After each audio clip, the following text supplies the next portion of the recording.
Hello बच्चों, welcome back to my channel radiology study explain in Hindi.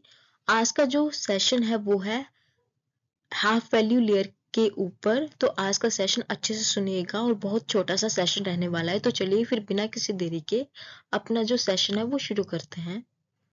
Half value layer.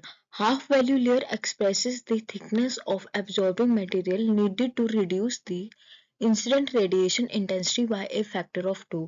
Half value layer उस thickness को express करती है जो कि हमें जो इंसिडेंट रेडिएशन इंटेंसिटी है उसको हाफ करने के लिए चाहिए होती है। आसान भाषा में समझे कि वो थिकनेस जो कि इंसिडेंट रेडिएशन इंटेंसिटी को हाफ कर दे उसको हम कहते हैं हाफ वैल्यू लेयर।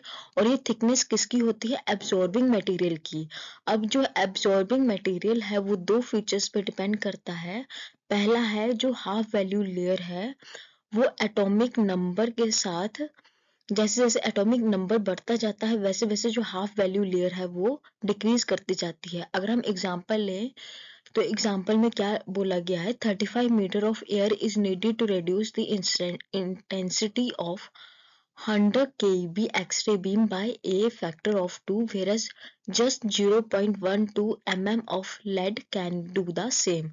अब देखो जो इसमें देखो क्या कहा गया है कि जो इंटेंसिटी हम कितनी ले रहे हैं एक्सरे बीम की, वो ले रहे हैं हम 100 kb को।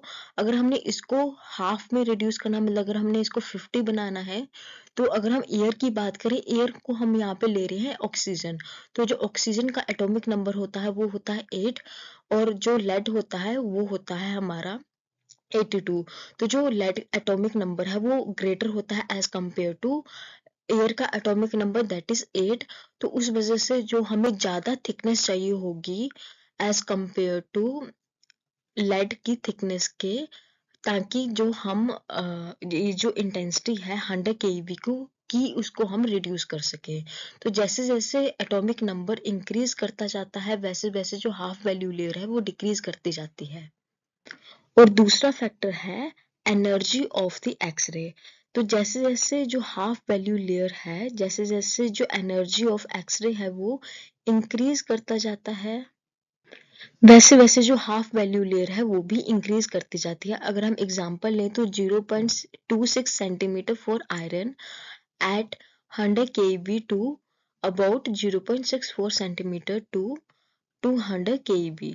तो अगर हमने 100 kV को हाफ में रिड्यूस करना है, इतनी इंटेंसिटी को अगर हमने हाफ में रिड्यूस करना है तो हमें आयरन का 0.26 सेंटीमीटर थिकनेस लगेगा। और वही जब हमने 200 kV को रिड्यूस करना है तो हमारा जो थिकनेस लगेगा वो 0.64 kV लगेगा। Thank you so much. I hope आपको आज का सेशन पसंद आया होगा। इसी तरह के और सेशन के लिए आप मेरे चैनल पर बने रहिए और मेरे चैनल को सब्सक्राइब कर दीजिए। धन्यवाद।